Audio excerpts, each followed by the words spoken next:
afternoon, everybody. It's me. I'm Tala Aude. I'm a senior consultant here at Cosmic Centaurs, and I am taking over the host seat from Maryland today. We are in our fourth annual edition of the Cosmic Conference, and I'm really excited to be here with our special guests and everyone who's tuning in. This year, our conference is 5 weeks long, and it's a hybrid experience that includes in person sessions and events in the UAE. And just last night, we had our first event in Riyadh. And we have lots of virtual sessions, much like this, right here on LinkedIn Live, that'll also be streamed to our YouTube page and available on our website. Our focus for this year's conference is all about helping leaders and organizations deliver. And what we mean by that is breaking down strategy execution across 5 sub-themes. The first week, we focused all about what it means to execute on a strategy. This week is all about scaling organizations. In the coming weeks, we're going to be talking about transformation, capability development, and restructuring. So, from October 6th to November 11th, we are going to be joined by some remarkable thought leaders and academics who are going to be sharing with us their insights, their knowledge, and perspectives for 11 online sessions and 5 events. They're all free to attend, and we're often asked why. And the reason is that because we actually love to share what we learn with the world, and we measure our impact by how many people we help, not how much money we make. And that's really the core of our why. But when someone asks us, how can I thank you for, the insights and what they gained, we thought about it. And this year we do have an answer. There's two things you can do. The first is you can donate to the Cosmic Centers Fund. It's dedicated to supporting women in Lebanon re-enter the workforce. Or you can take our Future of Team survey. Both of them are going to be linked in the comments. So whether it's, time or money, we're really grateful for anybody who wants to contribute. This week, we are talking all things scaling, and that's because actually more than 92% of businesses fail to scale. And we wanted to figure out why, and more importantly, how we can help leaders get it right to be part of that 8%. Small group, but we have leaders this week who are going to be sharing with us how they've scaled their organizations because building and growing a business is a formidable challenge. There's a lot to get right, from product market fit to customer centricity and all the way to having the right systems, the right organization, and the right people around you to sustain that growth. So we'd love for you to show this video some love, give it a like. You can tag someone who you think would enjoy it, particularly founders and anybody working in media. And we, of course, we ask you to share your thoughts and questions. I'll be taking some along with Richard, who I'm really happy to introduce to you. Richard, thank you so much for joining us today. Thanks, Tala. Good to be here. Yeah, we're grateful. Richard is the CEO and founder of Augustus Media, and he's initially working in digital media and social agencies in Europe and the Middle East for over a decade until 2015 when he founded Augustus Media. And today it's grown to be 80 employees with offices in Cairo, Riyadh, Abu Dhabi, and Dubai. It's now an award-winning modern media company in the UAE and Saudi and one of the leading in the region. And they are publishers of the highly coveted platforms Love in Dubai, Love in Saudi, and Smashy TV. So we're really grateful to have Richard here with us today. And as you can see, the title of this session is Leading the Long-Term Game. Why this topic? Actually, a lot of our insights tell us in a recent HBR piece that we read is one of the most important elements of your job as a leader of an organization is to create that unified long-term vision and that future for your organization. Research also shows that companies that operate with true long-term mindsets have consistently outperformed their industry peers on almost every financial measure that matters. And so, if you do want to consider different aspects of the long game, actually, what we do like to cite is a source by UPenn that claims that there's a few steps you can do, creating a purpose for your organization that's greater than profits. You want your employees to feel like their jobs have meaning and to make them feel like they're part of something bigger. And I know, Richard, that's really important to you. The second is around fostering culture that always focuses on long-term growth, and we'll touch on a few elements of that. But Richard is really one of those leaders who's successfully leading the long-term game for his organization with all its subset brands and products. And so I'm looking forward to diving into his journey today. We'll be discussing his interest in the MENA region, the management systems that he puts in place, and the different areas of his company and his journey. Because it's always really remarkable to unpack that journey of a founder. So we're ready to get started. Richard, are you ready, player? Yeah. Cool. We have that because the theme of our conference is all around video games, because it's a great way to execute strategy. And I want to bring us back to the very beginning. Can you tell us more about your story? You founded Augustus Media in 2015. Today, you're all over the region. Tell us how you got started. Yeah, I think you introduced it quite well. I was passionate about digital media advertising graduating with a business and a language degree about 17 years ago. Is it? Yeah. And just sort of worked through agencies, worked with brands, saw how brands were using social media, saw how advertising was done on social media, saw how to service clients, how to work with people, how agencies work, how companies work. I just got a flavor of that from everywhere I went, and I think like a lot of people, you're restless in an organization, or you want more, or you're ambitious, and you're not really sure what it is. And I wasn't really sure what it was, but I always sort of felt like I wanted to do more. And sometimes that I might have convinced myself that was about taking on a more senior role, or taking on more responsibility, or running departments, or running companies, or climbing through the ranks and things like that.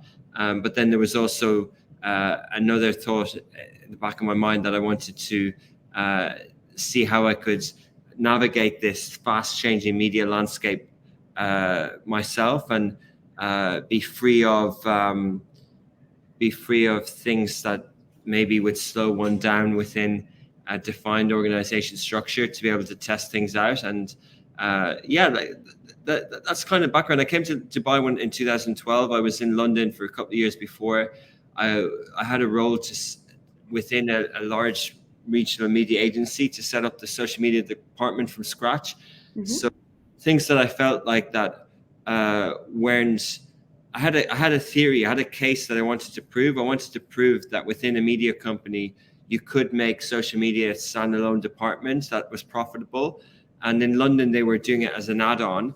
And here I wanted to prove that we could do it. So I built like hired 30 trilingual graduates in Beirut, and our regional office there had two parts to it. One for the local market, for Lebanon advertising, and the other was for the CEO when he was passing through, and it was essentially empty.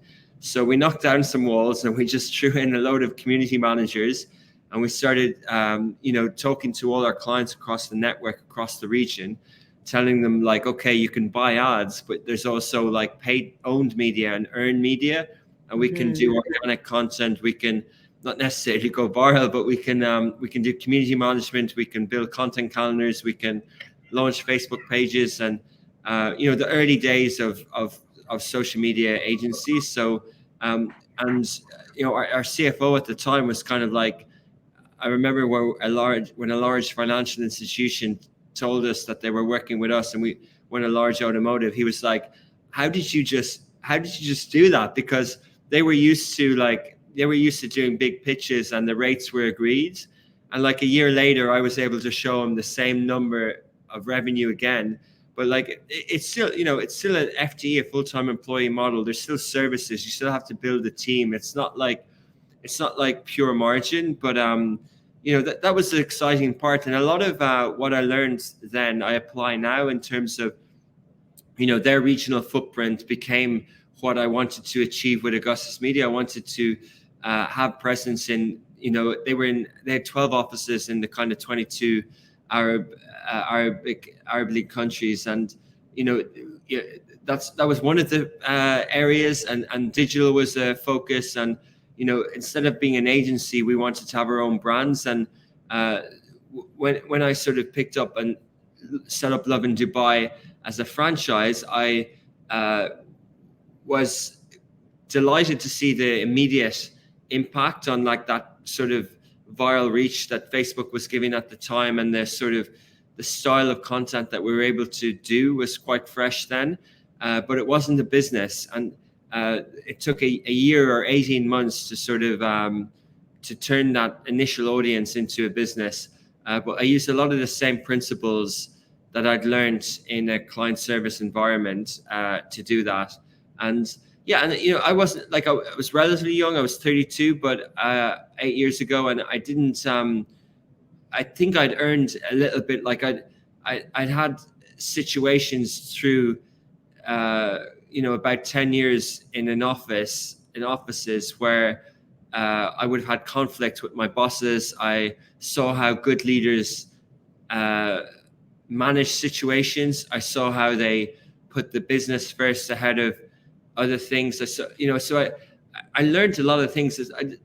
For me, who loved football growing up, it was like playing under 7 different managers and picking up different things. Always taking notes, and always knowing that when I retire, I'm going to be a football manager. Problem is, I was never a professional footballer, but like I had that in mind of like, how can I learn from these environments and these things? And of all the, say, 7 companies, some had values that I liked, some had values that didn't make sense. And I just picked up all these things like a chef would in a restaurant, or apprentice as an artist, or any vocation. And I was able to sort of put this together. And, I had the chance to set up an agency with a friend when I was 25. And at the time, I was confident that I knew what Twitter was, but I wasn't confident to speak to a client. And I would, I would get shy, I would freeze, and everything like that. And so I think for me, going through that learning curve of, learning that through hard knocks, honestly, like it was tough, like, 12-hour days, 6 days weeks, 7-day weeks, especially in my early days in this region. I would fly around everywhere, from Iraq to Egypt to Amman to Kuwait. Like I would do all the pitches everywhere and still do my day job in Dubai. And, and like it was unrelenting, and it was thankless. Like there was no thanks, there was no appreciation. And I learned not to expect it. I learned that, like, one of our values is tenacity, like just keep going. And the harder we work today, the more things compound, the more you're rewarded tomorrow. So I really believe that. And, it's a hard thing to accept when you're young, when you're kind of like, hey, I'm working really hard here. Can you please tell me I'm doing a good job? But you're kind of like, well, yeah, but like, it's my job. So what, if I'm really doing a good job, I'll progress in my career. But that's a bit of the background. I could go into different detail, but yeah, essentially it was like thinking, should I start a business when I'm 25, to moving from Dublin to London to Dubai, doing the regional role, starting a business without something fresh, taking a franchise and building it new in the market, and then understanding what is that? What is a media company today, I guess? And still figuring it out. Remarkable. Thank you. There's so much there to unpack. Maybe a few things I picked up on that I'd love to kind of touch on a little bit more. First of all, I think every entrepreneur has an element of hustler in them, right? You got to hustle, you got to keep going. And like you said, it's that thankless job within your current role and then continuing to hustle and travel. I also heard a lot about, I actually think your business model, and what I picked up on was that it was quite disruptive at the time. Like people didn't think that in the role that you were in, where you were building a social media department within a media company that could actually drive revenue and even profit, like that sounded like at the time it was, something people didn't hear. But now it's more complex. So I'd love to know, like, when you founded Augustus, we're here talking about the long-term game. What was your vision for the long term? What did you kind of say, like, when it came to the inception of the organization? What was the mission that you were looking to set out to achieve? And what's that initial maybe few milestones that you were like, I'm going to hit those, and then we're going to see where we go? Yeah, I just did an induction meeting this afternoon for 11 new joiners, and I showed them the mission and the vision. And the mission hasn't changed. Some of the words have, but the mission is to be the preferred modern media company of choice in the Middle East and North Africa. And I think, we kind of have 5 offices, but we're in 11 countries, as in we publish in 11 markets of 22. And we have a big map in each office that shows where we publish and where we want to publish. And it's super challenging. And I love it. I love that we have to figure out languages, figure out business models, figure out market entry, and then figure out synergies, efficiency, software, process, legal, licensing, all the stuff that people find boring. Like one of the ladies on our board said to me, I was struggling to hire an MD in Egypt recently, and she was like, "Oh, Rich, don't worry, soon you'll have someone else doing it." And I kind of like, no, like I'm signing up for this. Like, Yeah, no, when no. I'm 60, when I'm 60, I want to struggle with finding the right people to run the departments. Like when I'm 80, I want to struggle with finding the right people. Like that's kind of what I'm signing up for. And I think you have to embrace it. And like, so the mission was to become the preferred media company of choice. In other words, have brands that people want to choose content from in a fragmented space, and to do it through digital as well. And the vision is, the mission can change once you achieve it, but the vision sort of never changes, and you almost never achieve it. And ours is to establish and maintain like a new order, basically to be that definitive media company of the world, in the whole world, like basically Disney or Facebook or whatever. Like that's our vision, to be the one that figures out this century, like maybe like Hearst or those type of companies, to be the company that figures out text, audio, and video, AI, mixed reality, like all the emerging media platforms that's going to come thick and fast. And that's way beyond this region, but it pushes us every day to look at software, to look at streaming, to look at audio, to it's just never ending. And it's on that thesis of like, humans like to learn, we like to entertain, we like to consume content. It's just something that it's like eating, we're just always going to consume content.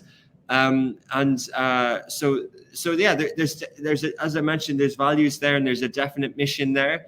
But I have to accept that like some people sort of join the company to join Love in Dubai, or some join Smashy Sports, and not everyone necessarily signs up for that mission, or not everyone is driven by that. And then that's also a challenge for me, like as someone who takes the difficult side of trying to lead seriously, that I kind of go, okay, how do I make this relatable to many different people? And how do I like if you join a football team, or if you want to represent your country and win an Olympic medal, like it's quite clear what you tell your family. But like when you're doing this, it's like, well, what are you sacrificing? What are you trying to achieve?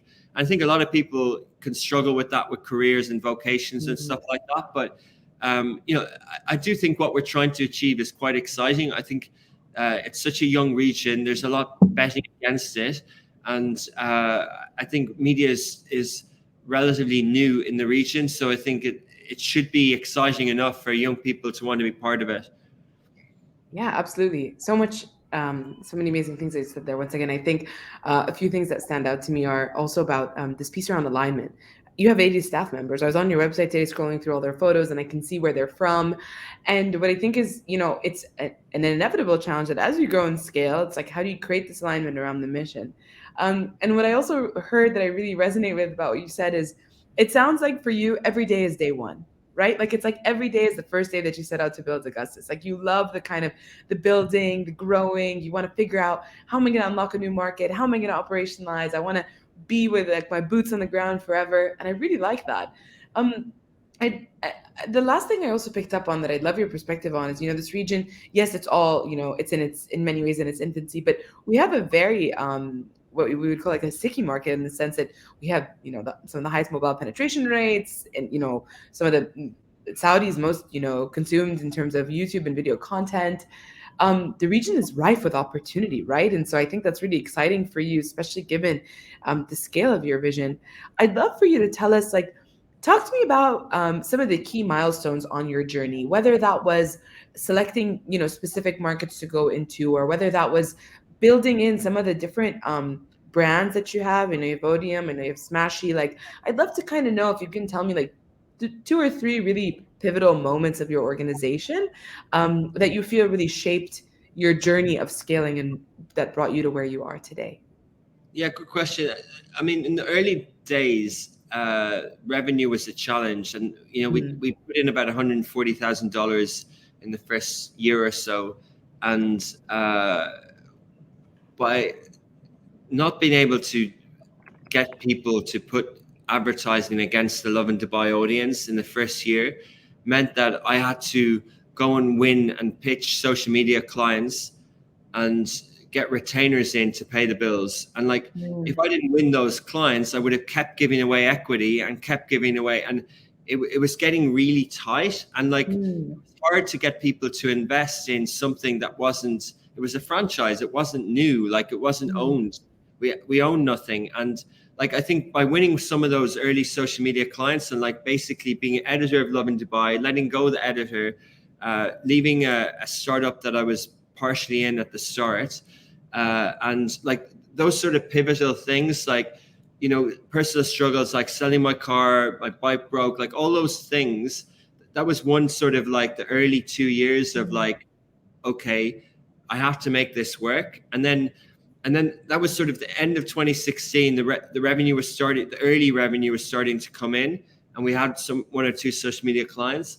And then I saw a local newspaper was shutting down, and I kind of went, okay, well, what's happening their Facebook page? You know, what's happening their Twitter account? So I didn't know that this would be technically possible, but we ended up buying 7 Days UAE newspaper social media assets. And that sort of gave us a lot of, and a friend of mine who runs a PR agency did me a favor, and she put that out all on English and Arabic newspapers around the region. So by the start of 2017, we were really like, you know, we'd just taken our first office. We were 2.5 years in. We had some revenue. We had big audience. And like, that was a real turning point. That was kind of like, okay, you know, like I've got through some, you know, hurdles of like, okay, can I work on this full time? Then the second thing was, well, is this a business? And then, so they were two kind of big early things. And then I guess another thing was like just before the pandemic, we were negotiating with the guys in Dublin who had sort of changed hands at the end of 2019, the original founder of Love in Dublin. And the new guys there were sort of finding ways of moving out of media. They were sort of really into other sectors mainly. And, you know, we were able to sort of work with them to be able to turn our franchise into an ownership. So it meant that we were sort of free to operate Love and how we thought would fit the media guidelines of the region.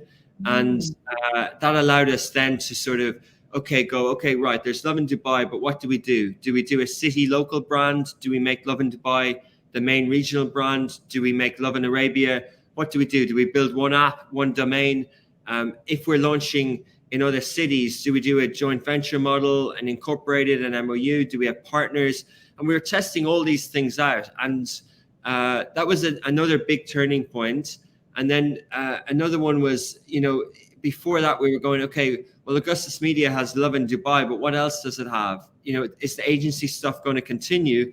And, you know, should we, like, Love in Dubai is a type of a brand, and, you know, not all types of content can go on Love in Dubai. So, and by putting all content on it, you would mess up what it stands for.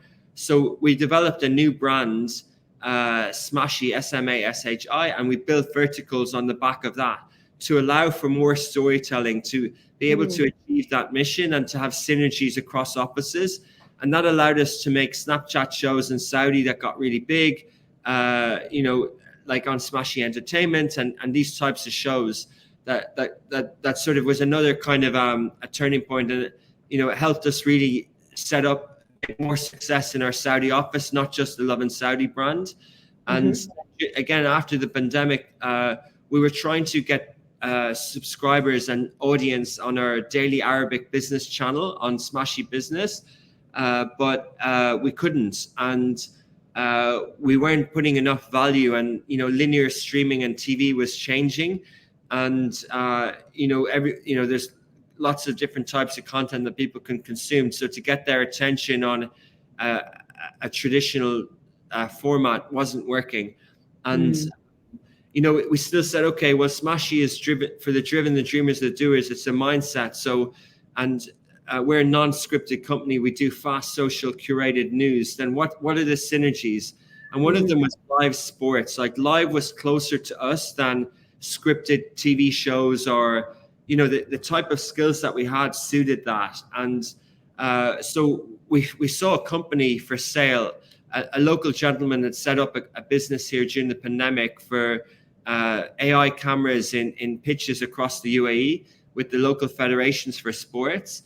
And he was putting it out for free. And again, he couldn't monetize. So he decided to cut his losses.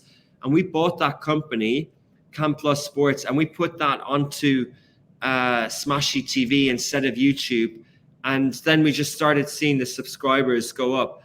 Not massive, but a product that works, right? Like something that you, okay, there are, 500 or 600 local people who want to watch futsal, volleyball, handball, or basketball and are willing to pay 18 dirhams a month to watch, Korfa Khan against, Nasser, Al Nasser or Al Jazeera, or whatever. And so basically, that was again a little bit of a turning point and going, okay, this is something interesting. This is sticking to what we wanted to achieve, but it didn't work out as first. How do we pivot? How do we go from there?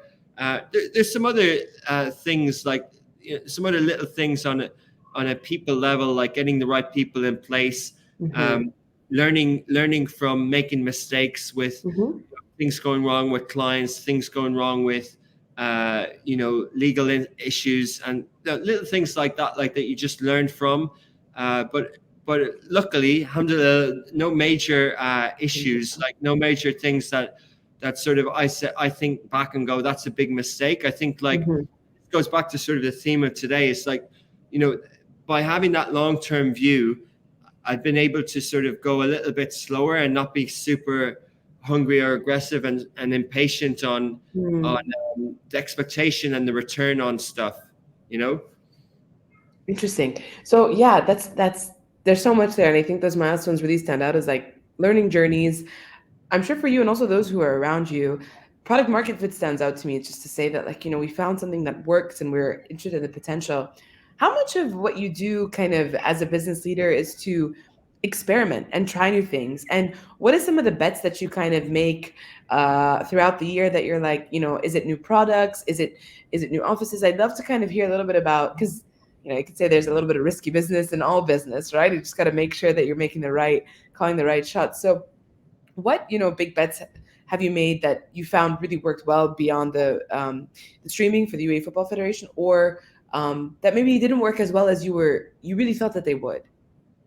Yeah, different things. I mean, I don't think we experiment massively. Like we don't do events, we don't do talent management, we don't set up loads of different media channels all the time. Like our team think we do a lot, but it's but we don't actually do too many things. Like there's loads of ideas that people would have pitched to Love in Dubai over the years to do this, to do that, but we're quite disciplined in what it stands for and what it is. And the same with Smashy, with what we want to achieve with it. I mean, pivoting from a linear live OTT channel to an on-demand sports and podcasts and shows is a shift, but it's still the same brand and building on kind of like foundations. Like, okay, you've got the brand, you've got the tagline.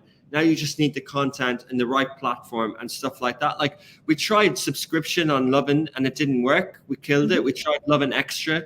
The timing wasn't great. It was just before the pandemic, and the idea was to give tickets to concerts and allow people to see restaurants and openings first and stuff like that. But fundamentally, it was a business organization structural thing. Like it was like it's a different model to manage subscriptions, and you have to sort of learn it, that it's a different type of customer. And but essentially the product didn't have enough value for people to pay subscription, and I don't know if they will until we put value there, and I don't know what that is, but I don't think they will pay for it.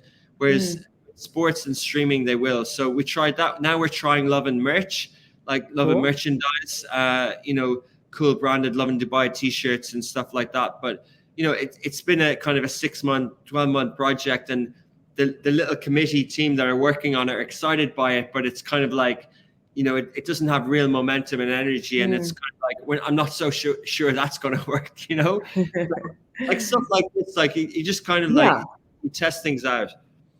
Yeah, no, for sure. So definitely, I think we have a question in the audience that I think kind of relates to this, and it's around how you build media companies for long-term success in a region where the industry is rapidly evolving. You said new things like AI. You're like, okay, we're trying merch. Is that going to stick? Subscription model. Is the product there? Is the value there? Is the audience there for that? So what is your what strategies have you found most effective for sustaining long-term growth in an evolving industry like yours? I think some of the things we talked about, like missions and values and things like that, we tried to think of ownership structure and investment and things like that, but is trying to get an exit in 5, 7, 10 years long term, right? And Mm. by not having that pressure, by not taking an investor, it's almost the things that we didn't do are the things that allow Mm. the long term thinking. The things that we didn't do, like also buying out of a franchise, owning your own destiny, and yeah, and just having that view of like Augustus Media is a new media company, modern media company. In other words, if I'm setting up a law firm today, I might set up a law firm that focuses on cybersecurity, AI, copyright in a digital Mhm. world, right? But I would hire a lawyer. My pricing would probably be by the hour, and I wouldn't, So there's a difference between that type of view of the legal industry is still needed, as opposed to going, I'm going to make an ed tech company or legal tech company, and I'm going to take out all the hassle of having to talk to people, and I'm just because I don't want to deal with that, so I'm just going to automate it, and that's cool. But like they're SaaS companies and they exist as well, but like they actually need the law firms or the insurance brokers or the X or the X or the agencies to buy the software or the companies like us to use the software. So I think you know, that's another thing that we did. We kind of said, well, we're a new media company, like modern media company, but we started in this millennium, and in this millennium, the device is where you get your media from. Whereas in the past, depending on when you would start, you would choose if you want to be radio, newspaper, or TV, and so it's just those sort of choices as well. Like that sort of, I don't know what else. Like, and it's just my commitment to long term, my commitment to the team, to the region. Uh, you know that definitely is there as well. Yeah. I really love what you said there, and I know that I resonate with what you said about it's also what you didn't do, and I think that's a really valuable lesson to say that actually we made a strategic choice not to pursue this, or we made an intentional decision not to enter this market in this way, because I think in an industry that is rapidly evolving, with the next new shiny thing up on the horizon, it's should we have glasses that read us the news and all of that.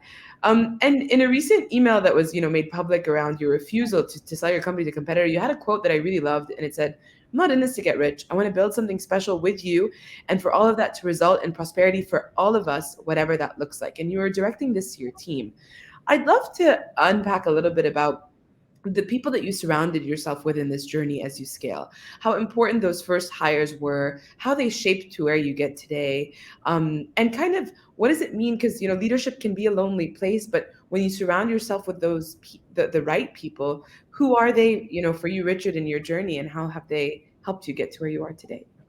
Yeah, one of the values that we have is ingenuity, and it's believing there's a bit of genius in everyone's brain, and like I think no matter like it helps with the DEI and equity Mhm. and understanding that people's backgrounds are different, and I think that that's absolutely part of it. My worldview is a capitalist worldview. I believe that capitalism business can do good. I think it Mhm. can take people out of poverty. It can provide economic prosperity. It can help us prosper. It can alleviate health issues. It can make dreams come true, right? And I think that's my worldview. Other people have different worldviews, and I think one of the things that we can do is provide vocation for people. Mhm. Provided we're in a region in a country that has economic stability. Like, obviously we can't do it. We're benefiting from those who build things around us and allow us Mhm. to work with fast internet and have legal frameworks and regulation in place and all this sort of stuff. So, and at the same time, people within our organization benefit from the things that we put in place and that we help them as well. And, there's, I definitely think of that when I think of that as well. In terms of people around me, like I think what I've learned growing and seeing myself now versus years ago is that sometimes you have to think beyond what might be frustrations and individual conflicts and over reliance or under reliance on people, and you have to think of some of the parts, and you have to think through yourself and go, well, what can I do differently that helps that person achieve more? How can I set them up for success? How can I change their role that they're in now to make them happier? How can I communicate in a different way? And these type of things. And there have been key people, like we do a 5-year benefit where people can work from anywhere in the world. And, I thought when I was putting that in place, I thought there'd only be a few people. Like every year now, there's 5, 6, 7, 10 people who are in the 5 years. And I'm kind of like, how much is that costing?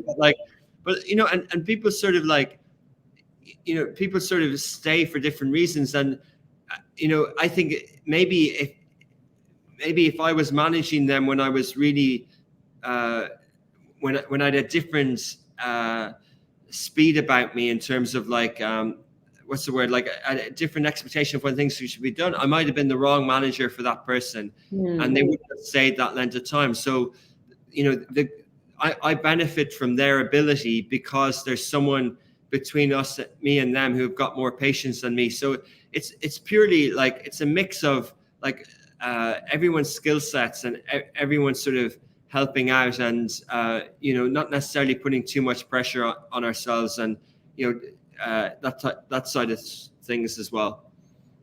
Yeah, super interesting. I think what you said earlier about that capitalist mindset, one of the things, and I think we've mentioned this in a few previous conferences, Marilyn said it a few times, is that, some of the most ethical thing a company can do is stay operational, because it provides, jobs and opportunities for people to work, and oftentimes can even, take entire families out of their, situations and elevate them.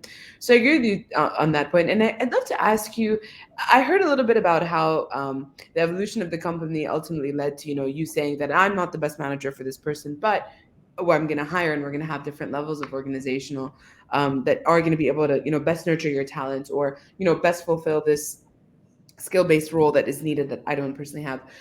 How have you evolved as a leader as you've scaled? And has your leadership style evolved at all through the journey of Augustus and its growth? I mightn't be the best person to answer that. I don't know. And the honest answer is the best answer. Let me say that. Yeah. No, I think it's personal journeys as well, right? Like, I remember when I was 30, 31, and I was in an organization that had 12 MDs, and I was like regional director, but I essentially managed 30 people. And one of the MDs said to me,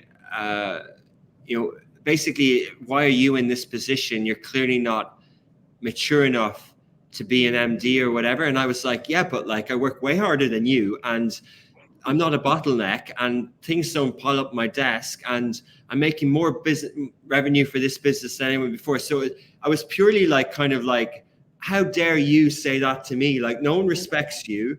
No one thinks you're good at your job, all this sort of stuff. And then I'm kind of like, I was wrong on two levels. I was wrong not to see where he was right. And he was right through how I dealt with certain situations, with certain conflict, with certain individuals. And he was also right in that there is a benefit of experience. And, there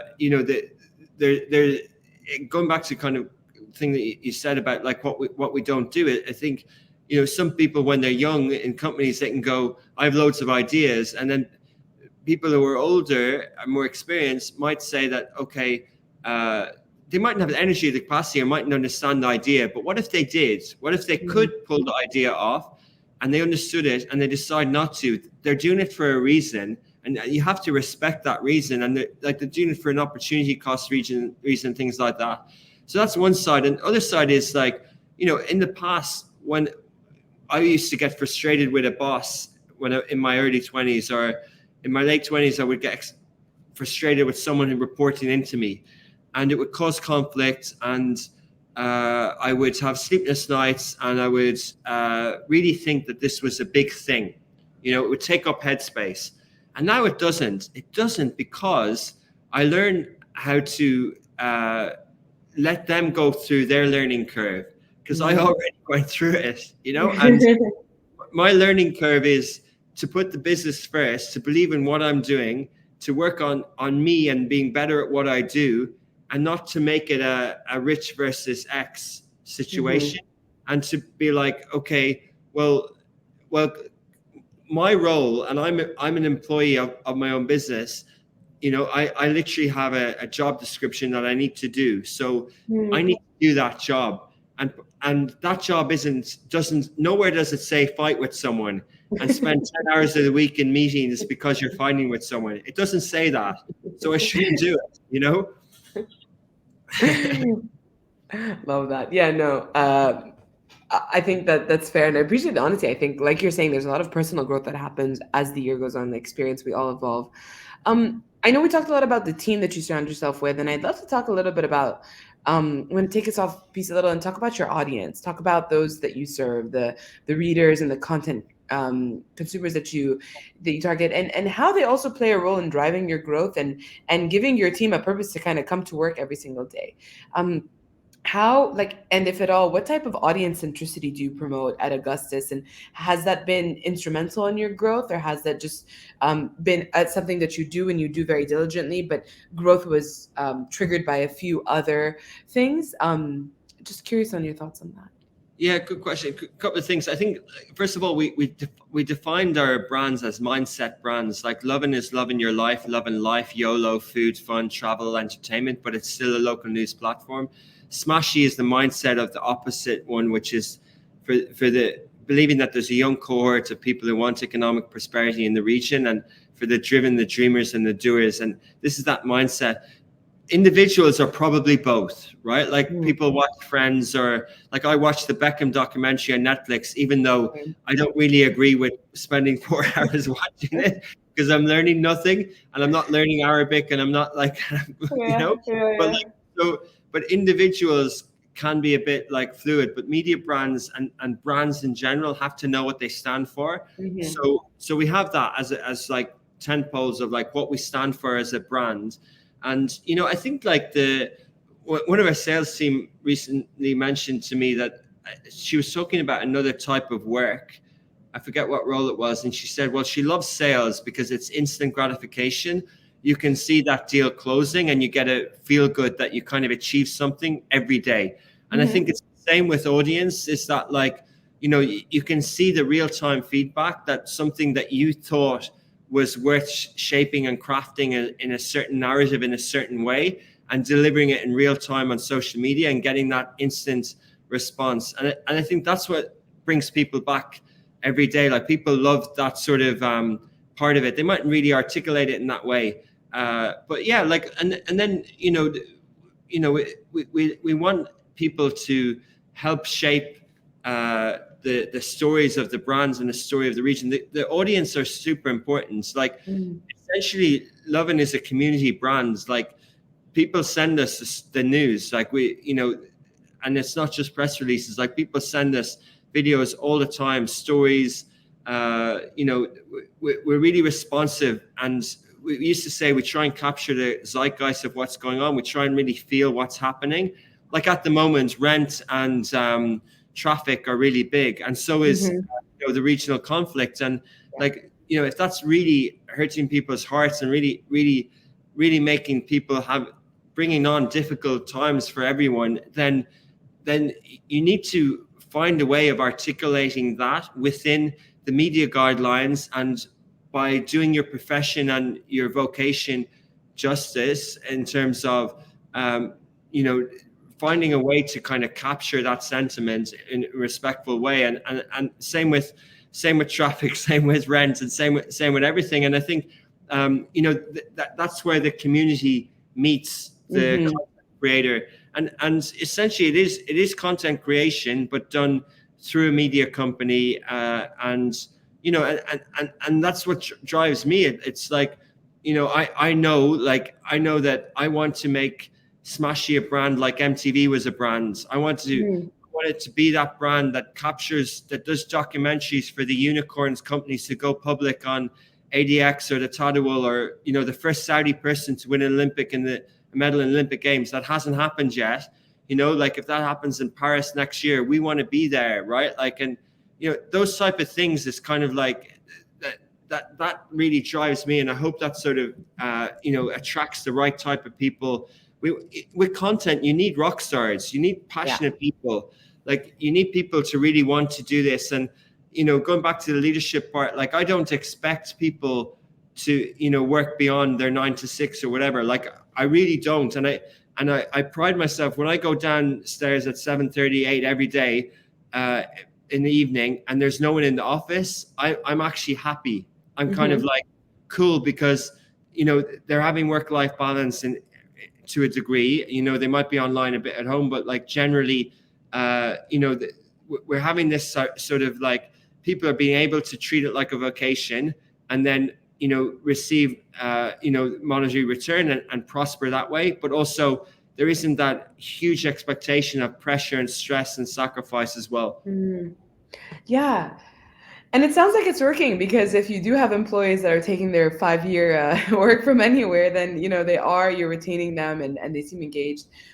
I ask about your audience because I also am too a consumer, and I know, having a past life in PR and comms, how attuned your audience is and how quickly they send you the news. As in, on Love in Dubai, if I was managing a crisis and there was, like, I don't know, maybe a fire on a boat somewhere, I would check Love and I'd be like, all right, let me see if this is real or this is some Twitter jargon. But um, I'd love to take an audience question. Anna asks, and in relation to the audiences, um, how would you describe the youth in the Middle East, given the new media landscape is, predominantly made up of them? What's special or curious about them, and how does it affect your long-term strategy, not just in terms of helping you give your employees that sense of purpose, but for the organization and the long-term growth of Augustus? It's a tricky question. I'm not massive on demographics, to be honest, because Hmm. I think like mindsets can be different ages and different times. I know it's important to think about youth and different demographics, but I don't overly think about it. We don't create gender brands. We don't create age brands. Some companies, and maybe we might in the future, but what someone under 12 does in media consumption is different to over 12. Under 12 watches cartoons on streaming service. Over 12, they're on TikTok, right? So the device switches, and like there's different nuances there. The macro things, like I read the Arab Youth Survey every year. Hmm. Largely we have huge shows on Snapchat, which is perceived to be a younger demographic. Like, we try and we try and build brands that will always be that sort of 18 to 34, whatever gen they become. And Hmm. that's where we fit, right? And I think by having a brand, as opposed to, I didn't grow up in the US, but I always remember this example of like, do you build a Martha Stewart or do you build a Vogue? And like, Mm. if you're an influencer, are you going to change in your life? Like, when you're 60 or 20, who are you appealing to? But if you're a Vogue, you're always going to appeal to the same demographic all the time. And I Hmm. think with Love in Dubai, like our presenters and our hosts will change over the years, because they'll always resonate with that relative 20 something, like, not that we'd only have that age in our employment, but in terms of the, other people, as they get different skills, would do more different types of work. But also like, it's just literally about how you relate to how you pick a brand and whose audience you want to engage in, and that's what we do. But I'm just always curious to seeing the young people in the region. as I said, when I did that first job, I was in all these different countries, and we were marketing towards young people with FMCG brands and with all that sort of stuff, and with media agencies. And I studied economics. You always thought about behavior studies, what's interesting to young people, devices, motivations, pain points, and a lot of things. And I think that part of that background has shaped what Lovin Dubai is and the Lovin cities are, and it's also shaped what Smashy is trying to achieve as well. And I do believe that in the region there is, in weeks like this and times like this, it's not easy, but we're seeing the difficult times, and it's hard to see hope, but I really do have hope on that side as well, like on emerging economies and countries that are having difficult times, and in the wider region, I think the Gulf is obviously prospering a lot, and young people in the Gulf have more hope than, as the Arab Youth Survey says every year, than people in the wider Arab world. And I fundamentally believe that I'd be very hopeful for the region if you have the long-term view. Absolutely. So, yeah, I think you couldn't have predicted that conflict-impacted youth would have streaming devices in the palm of their hands to be able to show you everything that's happening around them, and how that shifts the perception, and how that also definitely changes the landscape. Similarly, in countries with more established economies, how youth contribute and how they, contribute to the spread of information. It's really interesting. We could talk about that for forever, and I think it would be remiss not to have mentioned it during this conversation. But I also just want to bring us back to this idea, and you kind of mentioned it a few times. As a leader and as a founder, you have your entrepreneurial spirit that drives you, and you want to scale and you want to build. And again, what I heard is like, you don't, at 80 you still want to be like, okay, and maybe are we on another planet? Can I be there? Like, I think that's amazing.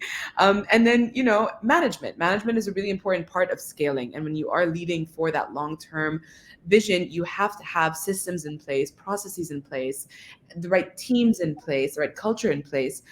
So I'll ask you specifically about the systems that you've used, the management systems, to monitor the growth of Augustus over the years. What did those look like? How were you keeping tabs on how you were scaling? And what are some of the metrics, or what are some of the systems that you had?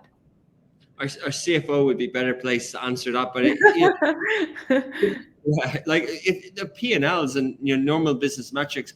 Like I consume a lot of books and audiobooks and things like that. I sort of think that my view might change in years to come, so I mightn't want to be doing this forever, but right now I do. And some of those books as well are about like business metrics, and we're always looking at how public companies report, like what are their ratios, what are their debt to equity ratios, price to earnings ratios, what are the metrics, and what are the thresholds and the levels that are important, and what are ours right now. Therefore, what decisions can we make, right? And how healthy are we? And sometimes our auditors told us something recently on our 2022 books that we just dismissed, and we said, well, that's silly advice. Like, we know our business better. Like we know what the metrics are. We know that we shouldn't do something that would risk us, would take a certain risk. And so there's certain things, metrics that we have in place. Like we've looked at 3 and 5 year plans. But essentially, we basically do 1 year business planning, and we do quarterly plans in the middle. Where we have our annual budgets and forecasts, and we have all our directors come together every quarter, and they look at last quarter, and they look at the next quarter. They look at we have 4 departments. We have a content department looks after audience, a product department looks after tech, a commercial department looks after marketing, advertising, and an operations department looks after finance, HR, legal, and they're supposed to sort of keep things within budget, whereas the audience is supposed to build those hit shows and build those social profiles, and the commercial department are supposed to not only sell, but come up with innovative formats with the clients. And we don't overly do the KPI thing. Like, we have annual reviews with individuals and KPIs, yes, but as a business, I don't necessarily And I love this by not having we have a board, but we don't have super micromanagement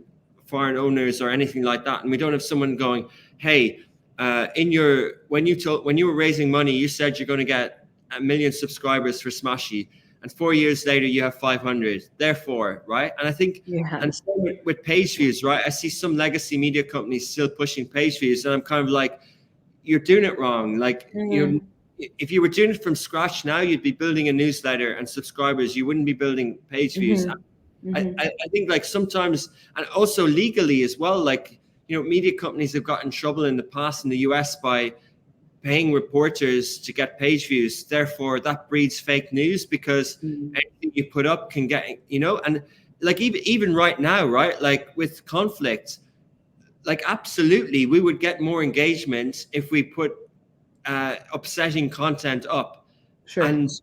and fundamentally we disagree with that. So we don't have growth targets for our journalists. We don't tell them Mhm. you need to get certain page views. Sure, we report on our numbers each month and we look at things, but it's not something that we tell people to grow at all costs, because in media as well, it's changed, and it's gone back to that sort of business and believing that business can be good. Like, I don't want to run an organization that we talked about ethics briefly, but I don't want to run an organization that has that puts people in compromising situations where they would end up in personal difficulty, or that our content upsets other people. Mhm. And our journalists need to do their job, and they need to Mhm. find ways to tell a story. But the old phrase of tabloids, if it bleeds it leads, I don't think it Mhm. does anymore.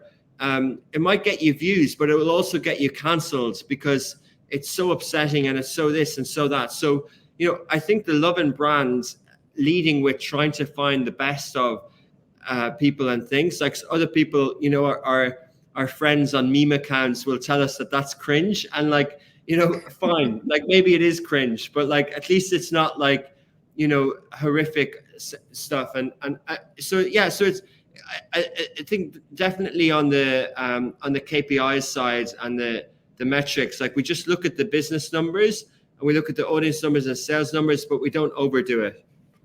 Yeah, for sure. I think there's definitely a place for, and what it sounds like, you make decisions about um, the initiatives that you're going to take, knowing that they might impact performance, but that are also that stand by what you're seeking to create. And that's what I heard a few times you say. That's really core to it. Like you're pretty clear on what your brands and your platform stands for, and even if that means those KPIs are going to come at a cost, it's okay because you know what you stand for and you're holding true to that. And people also know to come to you for certain things. And there's a space on, different platforms have different agendas, and they can share the content that they choose. So I think that definitely is interesting. I have one last question before we go to the rapid fire.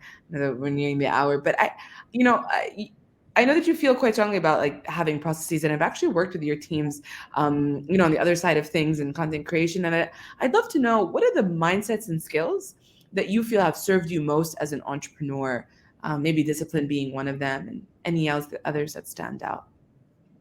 Yeah, I think maybe work ethic, but I'm not really big on the difference between corporate and entrepreneur. I think they're the same thing. Like, and I Mhm. think you have to treat it like the same thing. Like, you can be intrapreneurial, you can have an entrepreneurial mindset within an organization. When you're doing something on your own, you do have more freedom. You're your own boss, but you're ultimately responsible. But equally, like, if you're CEO of a big company, a public company, you're ultimately responsible as well. Like, so why isn't that an entrepreneur? Like, I think like the skills that we need to be good at what we do are universal, and it is dedication, it's commitment, it's Mhm. trying to be the best at the best at trying to like step actualization or being good at what you can do. And I do a lot of triathlons and Ironmans and things like that. And we were talking lately in the office, we had some guests on the show, and they'd rode certain oceans, and people had climbed Everest, and some of the team asked me, "Oh, Rich, which one would you do?" And I said, well, like, I had thought about it. I was like, well, none of them, Mm. because really, and there's a friend of mine who's doing like has done 3 of the 6 majors marathons, and yeah, and in a world I could see myself trying to do those marathons, but actually my version of that is leading this company. That's to me, that's as hard as Everest. Like taking this company public on the Saudi stock market as someone who doesn't speak Arabic, and leading a modern media company in this region with all its challenges over 10, 20, 30, 40, 50 years. uh, you know that can be entrepreneurial skills or individual skills or whatever, but that's my Everest, that's my challenge, and that's what I kind of compete with. Love that. Thank you for sharing. That's really nice. My Everest. Um, I'm gonna take us to the rapid fire questions. I want to respect your time and everybody who's tuning in. So these are the quick, short answer, complete the sentence style closing questions that we have. So my first one for you is to complete the sentence. Great strategy is Something that works, getting its own execution. Yeah. Yeah, absolutely. That's what we, in our keynotes, we said like a great strategy is one that can be executed. Oh So yeah, fully agree on that. maybe I was subconsciously remembering what you said. No, it's good. It's good. We're aligned. What is the one leadership quality that is most needed to improve how an organization and their ability to deliver on its strategy? I would say resilience and commitment, yeah, but you have to be a little bit adaptable as well. Like you don't need, because you shouldn't be just too stubborn and say we're going to just do this. And if you have the wrong ingredients, it's not going to work. Yeah, I have to agree. And the book about strategy or strategy execution that you think every leader should read today is? Oh, strategy. I mean, everyone tells me about this Blue Ocean strategy book, but I've read so many books, and I think like with autobiographies and biographies, you can get really good strategies from like, literally one I just finished. It's a 10-hour audio book, and it's called Every Town is a Sports Town, and it's one guy who ran ESPN. It's not the chronological of ESPN, but he started, brilliant story. He started as a driver, and he had a bigger jobs offers in finance, and his dad said like, do you want to do this as a career or for money? So he took it as a career. 33 years later, he runs the whole thing. And the whole book talks about programming decisions, leadership decisions, branding decisions. And I just learned so much from it. At the same time, knowing that the playbook that they did wouldn't work today.